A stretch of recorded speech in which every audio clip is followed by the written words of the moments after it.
Assalamualaikum warahmatullahi wabarakatuh. Halo Sobat Literasi, selamat berjumpa lagi dengan channel Belantik Literasi, berliterasi setiap hari dalam segmen Ngaji Literasi Ngarsi.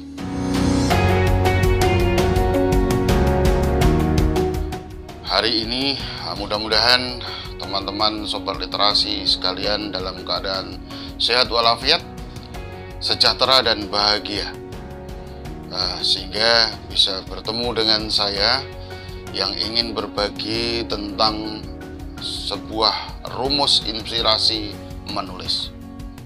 Nah, bagaimana sebuah inspirasi itu hadir, bagaimana ia seharusnya dijalani oleh penulis, saat inilah ingin saya bagi kepada teman-teman sekalian. Sobat Literasi, sebelum itu saya ingatkan bahwa nanti jangan lupa untuk menekan tombol subscribe dan tombol lonceng agar Sobat Literasi mendapatkan video berikutnya.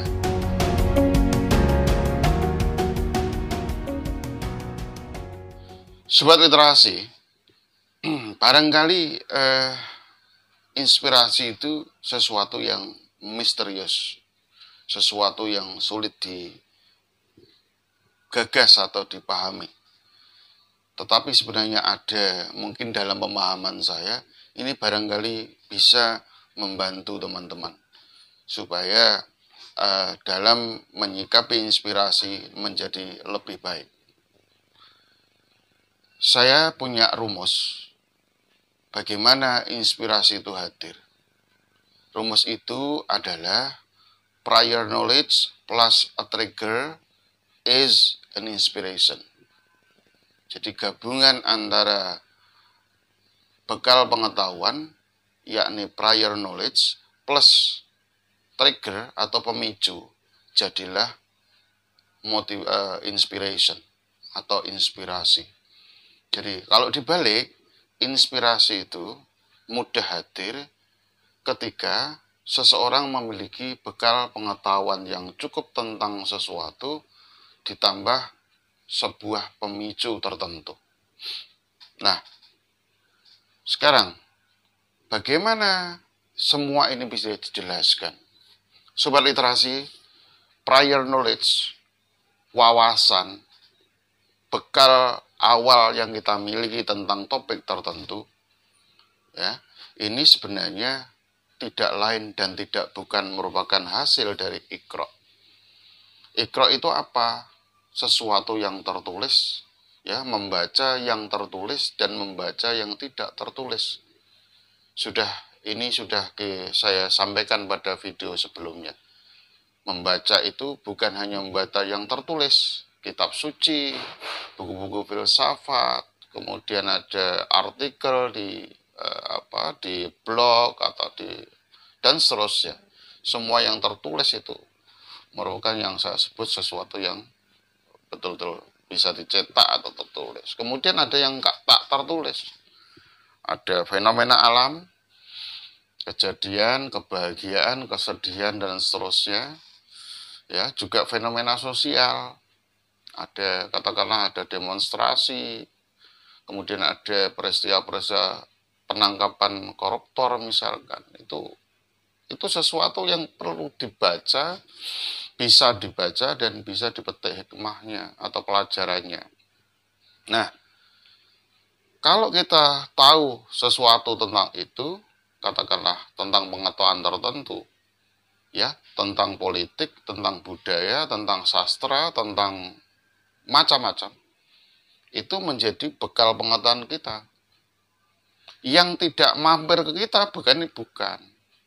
Katakanlah kita orang bahasa, itu mungkin seluk-beluk tentang matematika tidak tahu banyak, maka di sana kita tidak punya prior knowledge cukup.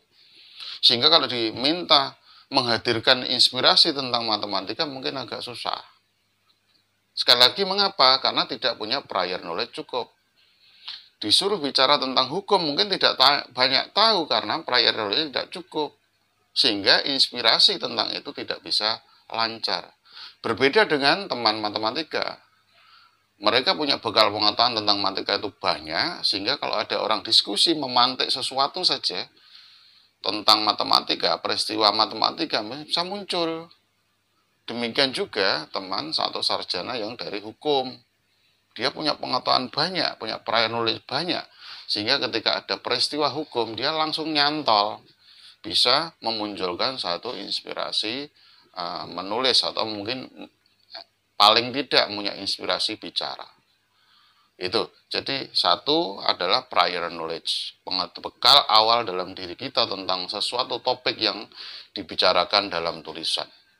Nah, triggernya apa? Trigger itu pemicu. Apa yang memantik atau memicu itu apa? Mungkin saja pas baca berita di koran. Nah, itu tiba-tiba, wah, saya punya pengetahuan ini. Maka itu menjadi inspirasi tertentu. Atau mungkin ngobrol dengan seorang teman. Ketika ngobrol di warung kopi, itu ngobrol, ya itu akan muncul juga karena tahu. Sehingga berkumpulnya beberapa orang yang suka nulis, ya, membahas sesuatu, itu akan muncul tulisan masing-masing. Karena masing-masing punya background, punya latar pengetahuan beda, punya prior knowledge beda, sehingga inspirasinya bisa beda. Setidaknya kalau memandang sesuatu tuh cara pandangnya beda. Nah, ini obrolan. Yang ketiga, mungkin karena ada opini, tulisan opini tertentu. Atau pendapat pakar tertentu. Nah, ini bisa menjadi pemantik, menjadi trigger, menjadi pemicu munculnya opini. Nah, kalau sudah menjadi inspirasi dalam diri kita, itu akan diolah dalam pikiran kita. Nah, itu akan diolah, diendapkan sedemikian rupa, akan menjadi alternatif ide. Ya, ada orang yang menyarankan membuat mind mapping, ya, pemetaan pikiran. Itu akan menjadi ide-ide.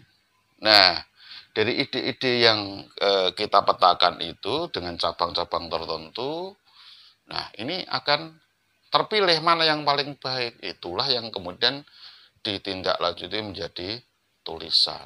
Nah, tulisan yang terpilih dari sesuatu yang baik akan menjadi tulisan yang terbaik. Karena itu ada penulis dunia yang mengatakan bagaimana membuat tulisan yang bagus, tentu dengan memiliki ide-ide yang banyak. Bagaimana mendapatkan ide-ide yang banyak? Ya tentu saja karena ruang inspirasinya juga lebar atau luas. Mengapa begitu? Karena tentu saja dia suka baca, bukan hanya baca kehidupan, tetapi sekaligus juga baca-baca buku dan karya orang lain pula. Nah, maka bisa disimpulkan teman-teman sobat literasi sekalian, untuk memiliki tulisan bagus, kita ini kalau ingin punya tulisan yang bagus, maka harus punya ide yang bagus. Punya ide yang bagus. Untuk punya ide yang bagus, itu harus punya alternatif ide yang banyak jumlahnya. Nah, supaya banyak, jadi tidak hanya satu-satunya, bisa dipilih begitu, maka ilhamnya atau inspirasinya juga harus bagus. Nah, untuk mendapatkan inspirasi yang terpilih, maka itu juga ada ide yang tepat. Tepat apa? Memicu apa? Itu tadi, menyentil prior knowledge atau wawasan kita yang sudah ada. Di bawah ambang sadar kita itu tersimpan sekian informasi, data yang luar biasa, sehingga apa yang kita baca, yang kita amati, yang kita rasakan, ada terkumpul semua di sana. Sehingga begitu ada pemantik itu tergugah kembali dan hadirlah informasi inspirasi yang benar-benar akan kita olah menjadi tulisan yang baik. Sehingga kembali lagi, untuk mendapatkan tulisan yang bagus, itu ujung-ujungnya tidak lain dan tidak bukan adalah prior knowledge atau bekal pengetahuan yang banyak. Dan untuk itu juga kita akan mendapatkan trigger atau pemicu, dan hadirlah inspirasi.